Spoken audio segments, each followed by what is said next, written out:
It's happened a couple times, not people recognizing me, but that they'll mention, usually when I'm going to the airport and I'm taking an Uber, somebody's like, so where are you going to the airport? I'm like, well, I'm going on a trip for work, going to a convention. And they're like, oh, like an anime convention? Yes, exactly an anime convention. They're like, I watch anime. Do you know? And they like to test me to make sure that I really do know anime. But what's my favorite is it used to be that a couple years ago nobody really knew what anime was. And now when they'll ask me about shows or when I'll say, have you heard about this show, they always know. And I think that's probably because of Toonami and merchandise being a hot topic. It's way more, I guess, accessible for the common person, which I love. Because when I was in high school, it was like you had to find your merchandise and not everybody knew what you were talking about. So I like that it's like out in the open and everybody's excited about it. But yeah, when I'll be talking to them and they're like, do you know Sword Art Online? Mm-hmm. Like, do you know anybody that works on that show? I work on that show. Really, who are you? Asuna. And then they, as my Uber driver will be like taking me to the airport, the whole time becomes like, what about this show? Are you in this show? Will you do the voice? Okay, you're in that show. So I usually have to like prove myself. My favorite story about somebody being recognized was Todd Habercorn found somebody wearing Death the Kid shoes at an airport, and he was like, those are amazing, where'd you get those? And I think she said she made them, and he was like, that's me. And she was like, whatever. And he was like, no, I'm the voice actor for that character. And she was like, no, you're not. And he was like, no, I am. And he was like, she got really mad about it. And he is, obviously, in case anybody was ever questioning that. It really is him. But yeah, that was my favorite story about somebody like getting recognized but not. Like she was very passionate about that was not him. Thank you. Thank you. Jeremy, what are your favorite video game roles that you've done? Oh man, I definitely loved working as Gage on Borderlands 2. That was one of the first games that I worked on, and definitely to be on a game of that magnitude was really awesome. I liked working as Komaru on Danganronpa because she goes on such an amazing journey. And I've gotten to do in the last couple of months some really cool games that I can't talk about. But one of them, when I got cast, I was really, really excited just to be able to say that I worked on something from that company. Xenoblade Chronicles was really fun because I got to be a little weird. I like all the characters that are kind of weird and uncomfortable and talk really fast and say really random stuff. Usually they're mechanics. It's like they say, the way they explain it to me, they're like, your character's really smart and very socially inept. I'm like, I love it. They're like, is that you? Yeah, totally.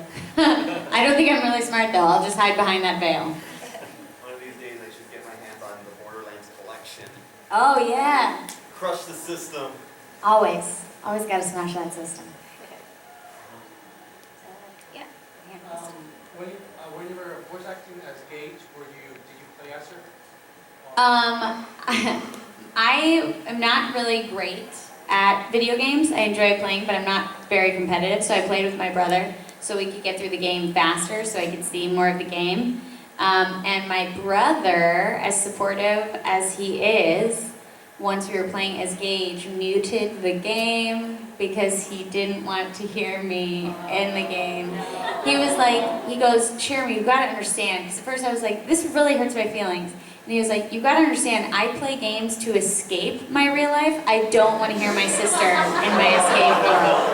He was like, I was like, oh, you know what, I get that. I can understand that completely. Like if you're like, okay, my sister's annoying, I'm just gonna go play video games, and then you go play the video game and your sister's in it, you're like, I cannot escape you.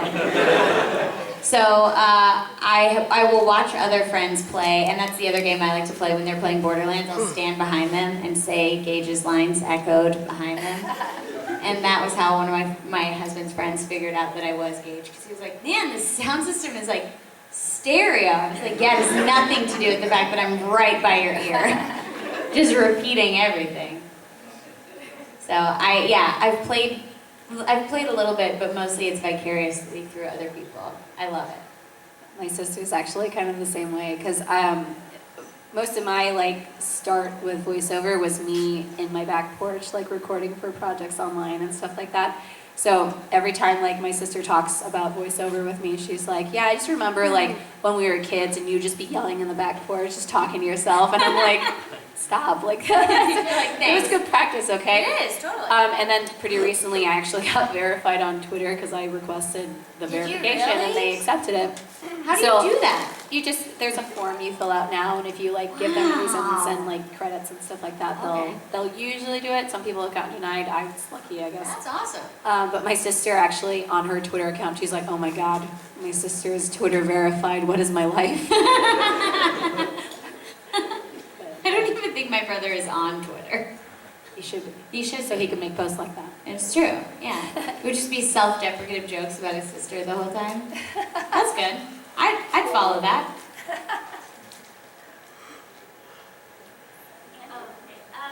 So can each of you share how you were both discovered as voice actors, what your experience with? That's how we got Yeah. started, kind of.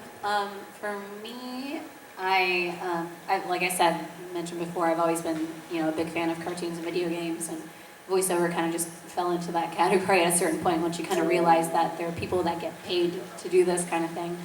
And it was something in my teenage years that I kind of always wanted to do once I kind of realized it. So being the shy kid that I was, I kind of forced myself to start taking acting classes and stuff like that, and I took a few here and there.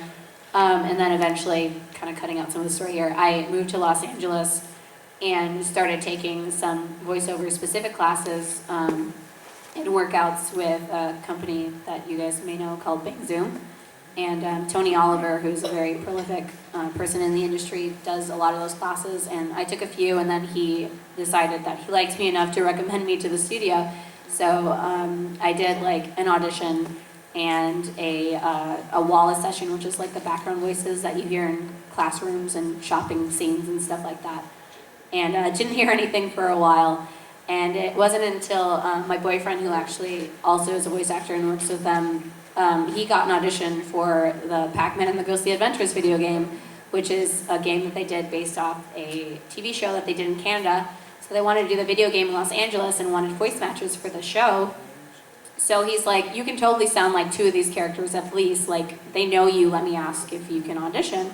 So he asked, and they let me, and they really liked my audition, and then, started kind of sending me stuff. And I was really lucky that I got in when I did, because a lot of what I liked to practice when I was kind of doing my own thing before I moved to Los Angeles was boy voices. So, and they needed a lot of those at the time, which was really lucky for me, and that's pretty much all I got cast as for the first 6